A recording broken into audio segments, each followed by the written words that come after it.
BIP, entretien du mois. Chaque mois, Brussels Information Press vous propose une analyse sur les sujets sociopolitiques, économiques ou culturels avec un ou plusieurs invités. BIP, entretien du mois est un programme de Brussels Information Press. Ancien président de la Banque ouest-africaine de développement, ancien directeur Afrique du Fonds monétaire international, Abdoulaye Bieuchane, économiste chevronné, préside le conseil d'administration du Fonds africain de garantie depuis juin 2013. De passage à Bruxelles dans le cadre de la deuxième édition du Rebranding Africa Forum qui a eu lieu les 16, 17 et 18 octobre 2015, il nous a accordé un entretien dans lequel il donne sa lecture dans un langage franc sur la marche du continent, la question des réformes structurelles mises en place ou non par certains pays, et les conséquences sur le baromètre de la croissance économique en passant par la problématique de l'intégration sur-régionale, celle du chômage et de l'emploi des jeunes, tout est passé au scanner du technocrate habile et intraitable. Battu lors de l'élection présidentielle béninoise de 2011 par le président actuel Boni Yayi, celui qui préside aussi aux destinées de l'Alliance pour le Bénin triomphant est en liste pour la future élection présidentielle de 2016.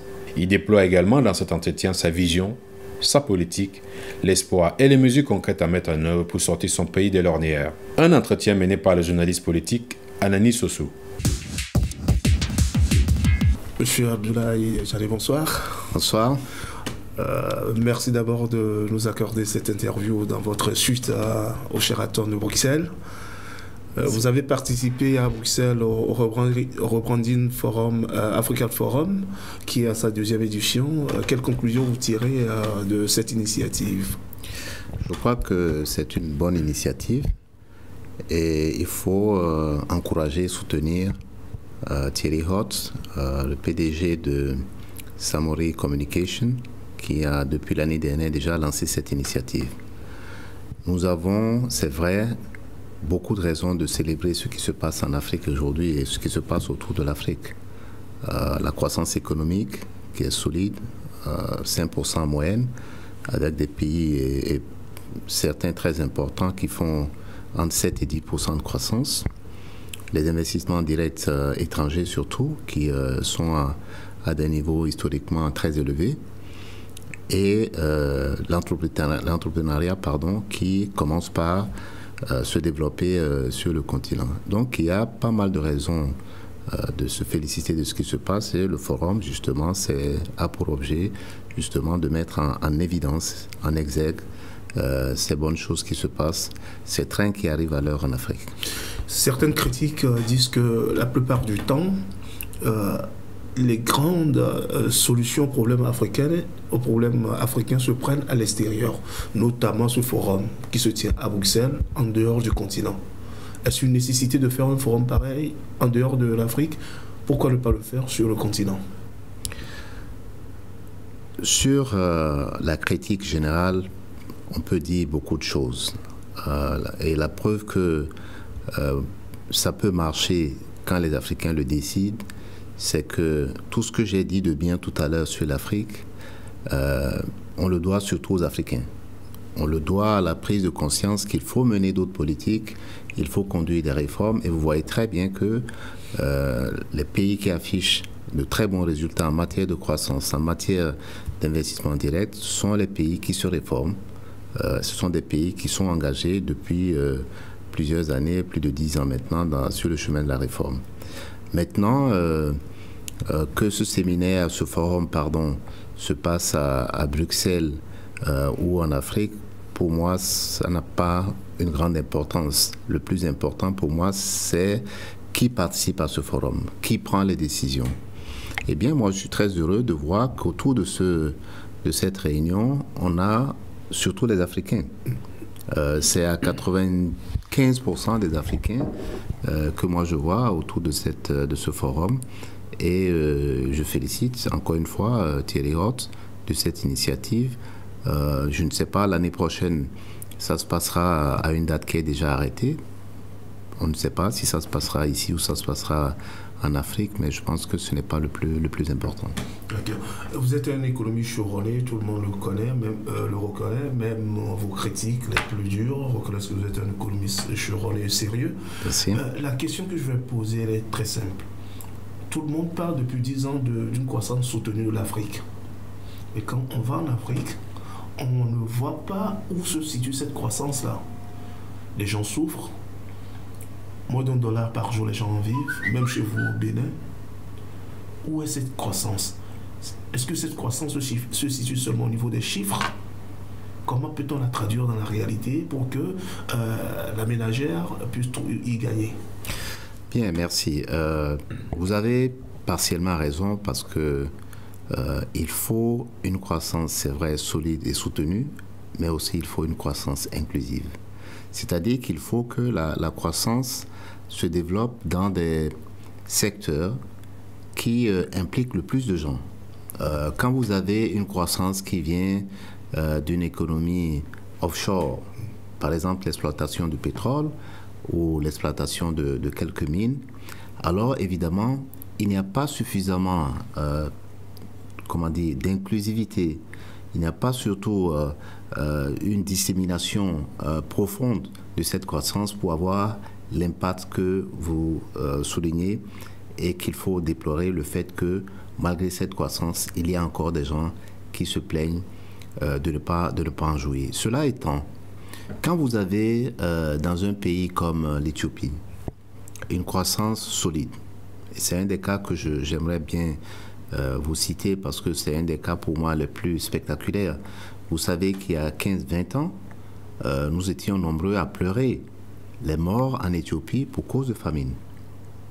Est-ce que depuis une dizaine d'années, vous avez encore jamais entendu parler de famine en Éthiopie? C'est un miracle, on dirait un îlot parmi... c'est un îlot, mais c'est le deuxième pays le plus grand d'Afrique en population. Et vous voyez très bien, quand vous allez à Addis, l'impact de cette croissance dans la population. Ne me dites pas que arriver à éradiquer la famine est une chose, pour plus de 60 millions d'habitants, est une chose négligeable, pas du tout. Il y a aussi d'autres pays où vous pouvez voir le même impact. Le Rwanda.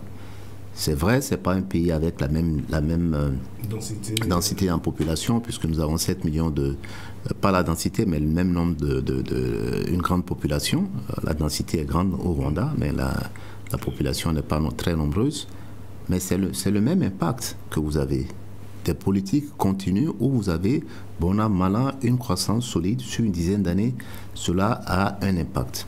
Maintenant, de façon plus générale, quand on prend l'Afrique dans son ensemble, avec un taux de croissance de 5% que nous célébrons parce que d'autres ont des taux de croissance de 1%, 2% maximum, c'est encore loin de ce qu'il nous faut pour réduire substantiellement la pauvreté. Rappelez-vous qu'il y a 15 ans, autour de l'an 2000, on définissait les objectifs du millénaire, on disait pour arriver à réduire de moitié la pauvreté sur le continent, il nous fallait un taux de croissance moyen de 7%. On n'est pas en moyenne sur le continent, on n'est pas à ce niveau. Donc ne nous étonnons pas qu'il y ait encore de la pauvreté. Et vous avez raison de le souligner que, par exemple, pour un pays comme le Bénin, malgré les efforts qui sont faits, la pauvreté, le nombre de pauvres s'accroît. Sur les 10 dernières années, nous avons 500 000 au moins de pauvres en plus dans un pays comme le Bénin. Mais quelle solution vous préconisez alors pour réduire ne serait-ce que de moitié cette pauvreté avec cette croissance de 5%? Alors, il faut une croissance beaucoup plus élevée. Premièrement, qu'est-ce qu'on peut faire? Premièrement, il faut une croissance plus élevée. Deuxièmement, il faut une croissance plus inclusive, plus diffuse, qui atteint des secteurs où, justement, on a besoin que les populations se prennent en charge. Et c'est pour ça que moi, dans les politiques que j'envisage pour le futur, nous avons identifié un certain nombre de secteurs, l'agriculture par exemple, la transformation de l'agriculture, la petite industrie et bien sûr tout ce qui tourne autour de l'artisanat pour développer justement, en même temps que nous avons la croissance économique qui s'élève, nous avons un taux d'emploi qui s'élève aussi et qui permet justement de distribuer des salaires et des revenus dans la population la plus large. Vous avez cité tout à l'heure des exemples comme l'Éthiopie, le Rwanda. Il y a les pays de l'Afrique de l'Est qui connaissent une croissance beaucoup plus soutenue. Qu'est-ce qui se passe avec les pays francophones?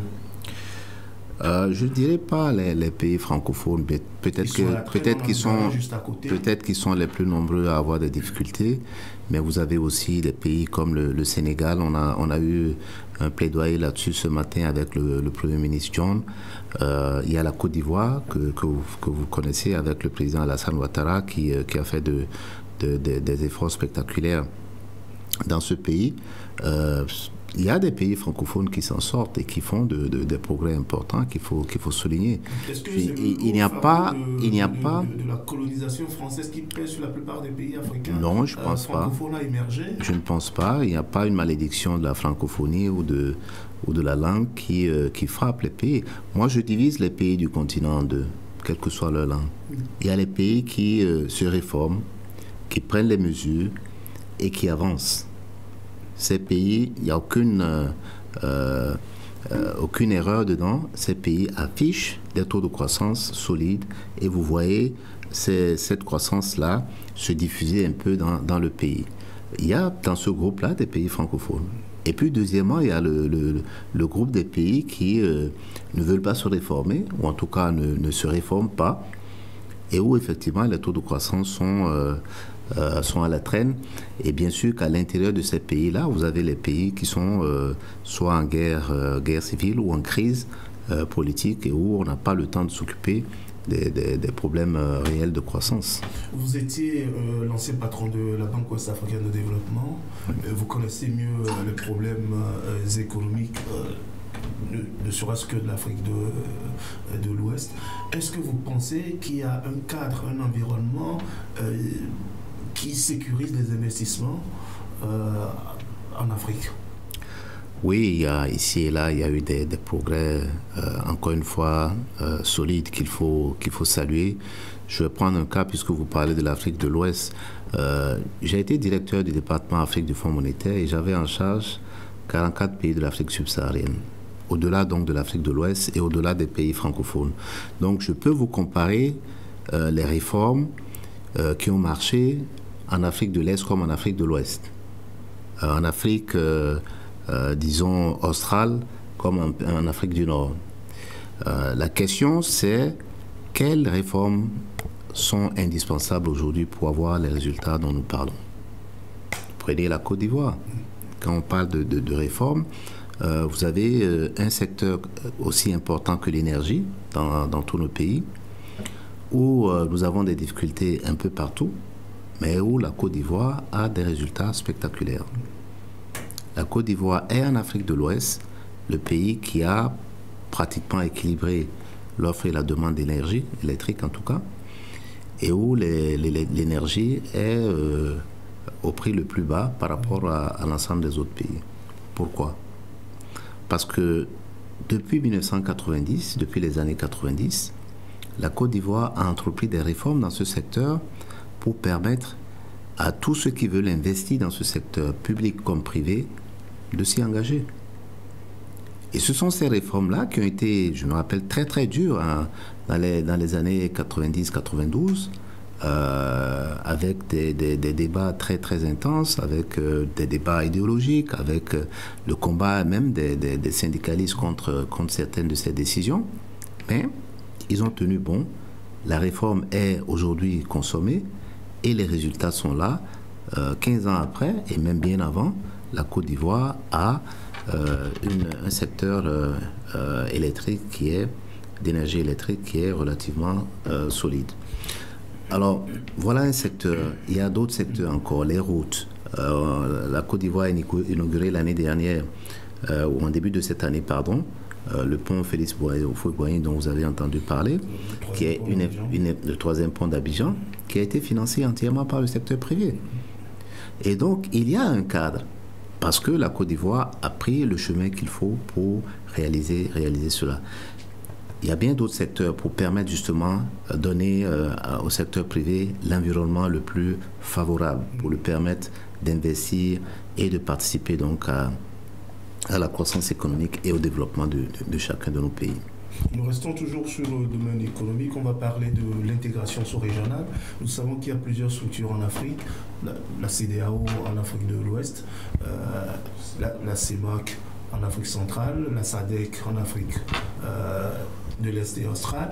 Mais qu'est-ce qui empêche nos politiques de permettre la libre circulation des marchandises et des personnes qui puissent favoriser justement cette coopération sud-sud et permettre que la croissance soit vraiment effective pour atteindre les 7%, l'objectif qu'on s'est fixé pour réduire de moitié la pauvreté. Qu'est-ce qui se passe pour que nos institutions sous-régionales marchent là?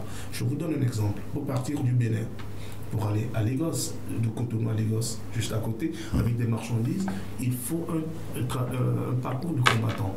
Pour quitter Kigali et aller à Kinshasa, c'est également un parcours de combattant. Qu'est-ce qui se passe alors que l'Europe a compris le système? Les États-Unis qui sont grands, ils ont compris le système. Qu'est-ce qui se passe chez nous? Bien, il se passe qu'effectivement, il y a beaucoup de mesures à prendre, il y a beaucoup de décisions à prendre. D'abord, il y a une question de rationalisation à faire au niveau des institutions ou d'intégration. Si vous regardez sur l'ensemble du continent, vous verrez une carte complètement illisible. On appelle ça même, dans un certain nombre de discussions, le spaghetti des institutions, parce que vous avez des institutions qui sont chargées de plusieurs choses à la fois, vous avez des institutions dont les attributions s'entremêlent, et on a besoin vraiment de rationalisation. Ça, c'est le premier sujet.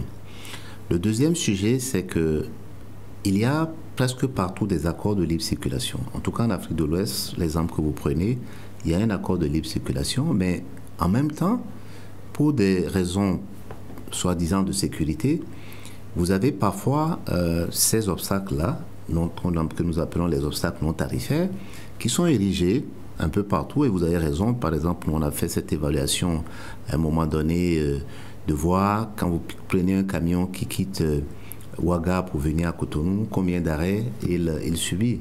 Et vous avez des nombres parfois complètement hilarants. Donc il y a un effort de prendre des décisions pour réduire les contrôles, surtout à l'intérieur d'un même pays. Quand vous quittez Malanville, qui est la frontière du Bénin avec le Niger, est-ce que vous avez besoin de 10 contrôles entre Malanville et Cotonou pour les marchandises qui viennent du Niger? C'est une question. Mais c'est un fait que vous avez ça. Et il faut absolument se battre pour réduire ces barrières-là. Ensuite, il y a la bonne question des infrastructures. Ce matin, on l'a évoqué, je l'ai moi-même évoqué pendant la plénière, pour dire qu'il est plus facile pour nous d'importer parfois de pays très lointains. Je prenais le cas ce matin entre Addis et le Japon. Il est plus facile d'importer des marchandises du Japon à Addis que d'importer des marchandises du Sénégal à Addis. Parce que nous n'avons pas d'infrastructure pour le faire, parce qu'il n'y a pas les liaisons pour le faire. Et donc ça, c'est un domaine dans lequel il y a un vaste chantier. Donc, une fois, on a tous compris que c'est nécessaire, parce que ça nous est favorable. On a besoin parfois de commercer entre nous-mêmes, plutôt que d'aller acheter des marchandises qui sont des marchandises africaines qui sont vendues en Europe. On les importe dans un autre pays africain. Il y a un problème là qui n'est pas en notre faveur. Donc je suis d'accord avec vous, et voilà les choses qu'il y a à faire, qui ne sont pas, je le reconnais, toujours évidentes. Donc l'Afrique, c'est 1 milliard d'habitants, et plus de la moitié de cette population est jeune, très très jeune, y compris au Bénin. Oui. Est-ce que ça ne vous fait pas peur? Disons oui et non. Ça me fait peur si on ne fait rien du tout. Parce que, et c'est ce que je dis souvent à nos amis, nous sommes aujourd'hui dans une situation où dans beaucoup de pays africains, la question du chômage des jeunes est devenue une question de sécurité nationale. Ce n'est plus seulement une question sociale ou une question économique, c'est une question de sécurité sociale, de sécurité nationale, parce que les jeunes, et ils sont nombreux, n'ont plus de perspective. ce n'est pas seulement qu'ils n'ont pas d'emploi, mais ils ne savent même pas quand ils vont avoir un emploi. Il y a des jeunes qui sont à la maison diplômés depuis 10 ans. Au point où pour eux, ce n'est pas acceptable, ils sont prêts à casser, comme on dit vulgairement. Donc ça, c'est un des aspects les plus négatifs de la situation actuelle. Et nous devons vraiment nous battre sous toutes les formes, mettre en œuvre toutes les politiques pour justement créer des emplois, pour donner des perspectives à cette jeunesse-là. Parce qu'il y a quelque chose, on aura amorcé quelque chose. Qu'est-ce qu'il faut faire pour créer cet emploi? Parlons concrètement du Bénin, votre pays. Je vais y venir. C'est aussi une chance pour nous d'avoir cette jeunesse. C'est la différence entre l'Afrique d'aujourd'hui et de demain et les autres continents. La population vieillissante. Nous n'avons pas les défis de la sécurité sociale, nous n'avons pas les défis des caisses de retraite, parce que nous avons des populations jeunes, en tout cas pour maintenant et pour un futur assez lointain. Donc, cette jeunesse-là, et c'est comme ce qu'on commence par voir dans un certain nombre de pays, est entreprenante. On l'a dit ce matin, les pays dans lesquels les jeunes participent le plus à la création des entreprises, c'est encore des pays africains. Le Nigeria, la Zambie. Quand vous prenez les indicateurs globaux, les pays africains sont devant. Et ce qu'il faut faire, on le voit dans un certain nombre de pays. L'Afrique, on a dit ce matin que l'Afrique est le pays qui avait, le continent, pardon, qui avait le plus de réserves agricoles. En matière de terre arable. En matière de terre arable. Mais demandons-nous pourquoi les jeunes ne vont pas à l'agriculture. Parce que ça veut dire qu'il y a un potentiel là. Parce qu'on est resté à des méthodes vieilles qui sont très très pénibles. Les jeunes, ils ont vu leurs grands-parents et parfois leurs parents s'y frotter. Donc ils n'ont pas envie de faire ça. Deuxièmement, les revenus sont dérisoires par rapport à ce qu'ils peuvent avoir par ailleurs dans certains métiers qu'on appelle, qu'on peut voir à Cotonou par exemple. Et donc, ayant posé l'équation de cette manière, vous avez la réponse en même temps de ce qu'il faut faire. Si vous voulez que les jeunes aillent à l'agriculture, c'est 1, réduire substantiellement la pénibilité, et 2, accroître les revenus, mettre en œuvre des politiques qui accroissent les revenus des paysans là où ils vivent. Comment comptez-vous justement mettre en pratique cela au Bénin? Parce qu'au Bénin, on a vu de nombreux diplômés qui sont des conducteurs de taxi-moto, communément appelés Zémidjan. Parce que justement, je vous dis, ils gagnent plus en allant faire Zémidjan qu'en allant dans une ferme. Ils savent combien un fermier gagne. Mais je vais vous donner un exemple. Chez nous, parce que vous semblez connaître un peu le Bénin, les rendements du coton, les rendements moyens du coton pour nos paysans sont d'à peu près 800 kg maximum, 1 tonne à l'hectare. Dans des pays voisins,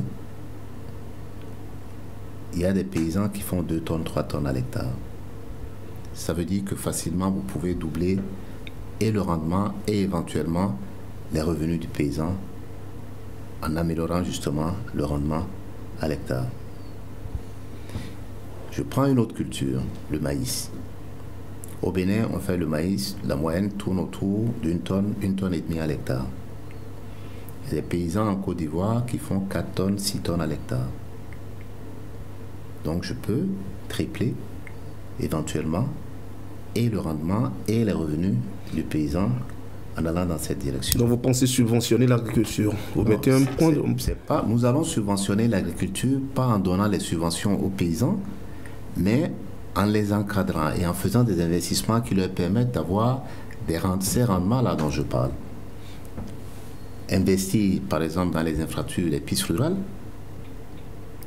investir dans la modernisation des équipements, les tracteurs, les motoculteurs, investir dans les intrants agricoles, les semences par exemple, au lieu de laisser les paysans utiliser les semences habituelles qu'ils utilisent et dont les rendements sont connus et faibles, on les amène à avoir des semences. On crée des fermes semencières, par exemple, où on va acheter les semences là où on sait que les semences, de très bonnes semences, sont disponibles. Voilà des pistes. Monsieur Abdoulaye Biochane, ce matin, lorsque vous avez pris la parole, vous avez salué la mémoire d'un grand homme africain, le général Mathieu Kérékou. Que représente cet homme d'État pour vous? D'abord, de façon générale, pour les Béninois, et je salue encore une fois sa mémoire, le président Kérékou est parmi les hommes politiques qui ont le plus contribué au développement de la démocratie dans notre pays. D'abord, en 1990, si je m'arrête à cette partie de l'histoire de notre pays, il a été l'un des grands architectes du renouveau démocratique. D'abord, en participant et en libérant les forces démocratiques lors de la conférence nationale et en acceptant tout simplement de s'effacer lorsqu'il a été battu aux élections de 1991. Ensuite, vous savez que ce processus de conférence nationale ne s'est pas arrêté au Bénin. Il y a eu d'autres pays qui ont participé à ces conférences en essayant d'imiter un peu ce qui s'est passé au Bénin. Certains y ont réussi, d'autres pas. Mais je considère donc cet homme comme quelqu'un qui a été très très utile pour notre pays et surtout quelqu'un qui a aussi été utile pour l'Afrique. Je peux vous dire, pour ayant travaillé avec lui, que c'était un grand africaniste. Et ensuite, personnellement, pour moi, c'est quelqu'un qui m'a mis le pied à l'étrier dans la politique. C'est lui qui m'a nommé ministre et qui m'a ainsi fait venir à la politique, alors que à l'époque, je pensais beaucoup plus à autre chose. Et j'ai vu, à l'occasion de cette nomination et de l'exercice des fonctions de ministre plus tard, que le président Kérékou était vraiment un homme d'État. Il n'avait pour préoccupation que les intérêts de l'État et comment justement faire avancer ce pays-là dans le chemin du développement économique et social. Alors, en dehors du fait d'avoir accepté dans les années 90 la démocratie, quel héritage laisse-t-il aujourd'hui pour les Béninois? Le plus grand héritage, je pense, c'est celui de la démocratie, de la paix et de l'unité nationale. Voilà trois thèmes qui lui tenaient particulièrement à cœur lorsqu'on discutait en gouvernement. Il disait souvent la démocratie parce que tous ces régimes tous ces gouvernements qui sont issus du renouveau démocratique à partir de 1990 doivent cela à la démocratisation et à la constitution qui a suivi après. Et ensuite, il savait que le plus grand actif du Bénin, c'est la paix dans la sous-région. Et que sans la paix, rien n'est possible. On l'a vu dans d'autres pays africains, il le disait, il le répétait. Et enfin, pour un pays comme le Bénin, compte tenu de notre histoire jusqu'en 1972, il insistait sur l'unité nationale comme valeur cardinale de notre société. Vous avez été candidat malheureux en 2011 à la présidentielle. Et vous avez été battu par l'actuel chef de l'État, M. Boni Yayi. Vous allez sûrement encore vous représenter puisque les sondages, quand on va au Bénin, vous créditent d'un fort score. Quel bilan vous faites des 10 ans du docteur Yayi Boni aujourd'hui? Bien, le président Yayi Boni est encore au pouvoir. Il a encore au moins 6 mois à passer. Je crois que c'est en ce moment que le bilan pourra être fait. On ne peut pas faire le bilan, j'allais dire, à mi-chemin. Le bilan qui a été fait en 2011 est un peu dépassé. Et c'est sur la base de ce bilan que moi j'ai compétit en 2011.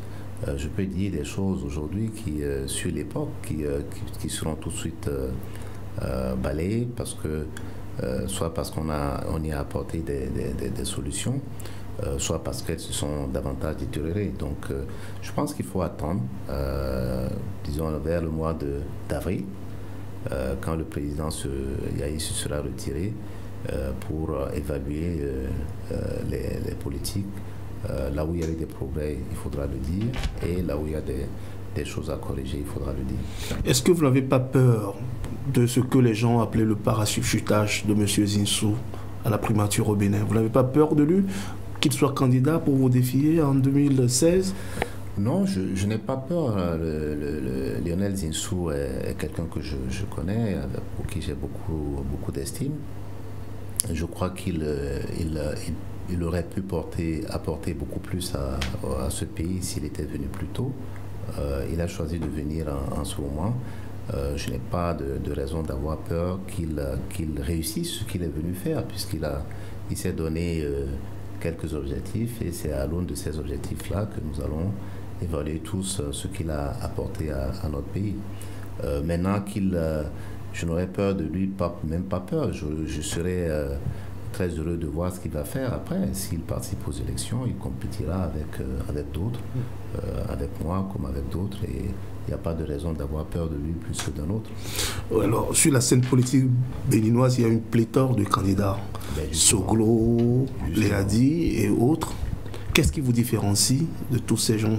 Quel est votre atout majeur aujourd'hui pour dire aux Béninois que vous êtes le meilleur choix pour 2016, pour endiguer la pauvreté, pour reconstruire le marché de Tokpa par exemple, pour désenclaver un peu la ville de Cotonou qui est saturée?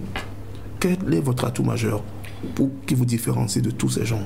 Ce qui me différencie de tous ceux que vous avez cités, c'est bien sûr ma vision de ce pays et l'expérience que je vais apporter à la résolution des problèmes auxquels sont confrontés nos compatriotes. J'ai parlé ce matin, et je n'arrête pas d'en parler, vous-même y avez fait allusion tout à l'heure, de la situation des jeunes. Nous avons des millions de jeunes qui sont sans emploi. Et pour notre pays, c'est d'une gravité incroyable. Tous les ans, vous avez des dizaines de milliers de jeunes qui viennent sur le marché du travail sans aucune perspective.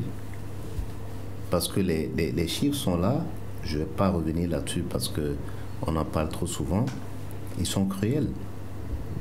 Nous arrivons à peine à offrir aux nouveaux demandeurs d'emploi 10% de leur demande. Et donc, c'est un des problèmes à résoudre, et pour moi, c'est la priorité des priorités. Et donc, oui, ce sera par rapport aux autres un des avantages. Deuxième problème, c'est la situation des femmes. Dans notre pays, surtout les femmes rurales, sont marginalisées économiquement. Et le défi qui nous est proposé, parce que ce n'est pas seulement parce que c'est une injustice, c'est tout simplement parce que nous nous privons de la capacité justement de nous développer en laissant de côté une moitié de l'État, une moitié de la population du pays. Les femmes, je le rappelle, font 52% de la population du Bénin. Le jour où nous arrivons à capitaliser sur la capacité de production de ces femmes, sur leur ingéniosité, ce sera incroyable. Vous savez comment les femmes béninoises sont très, très diligentes, très entrepreneurs. C'est le défi qui nous est proposé. Et vous parlez des infrastructures. Il faut bien sûr reconstruire Cotonou. Il faut aménager des infrastructures routières, ferroviaires dans notre pays. Ça va donner du travail aussi.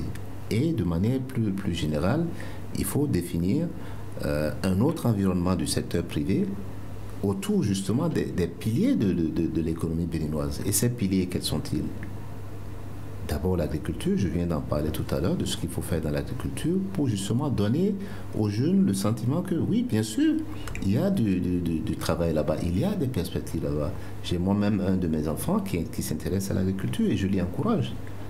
Il a fait des études d'entrepreneuriat et il voit très bien, à la suite des discussions que nous avons, que dans l'agriculture, il y a des perspectives et il s'y intéresse. Et je sais que ça va être la voie pour beaucoup d'autres jeunes. On n'a à forcer personne Il suffit que les gens se rendent compte que, un, c'est moins pénible que par le passé, et deux, ils peuvent gagner beaucoup plus qu'en allant faire Zémédian, comme vous le disiez, qu'ils iront là-bas.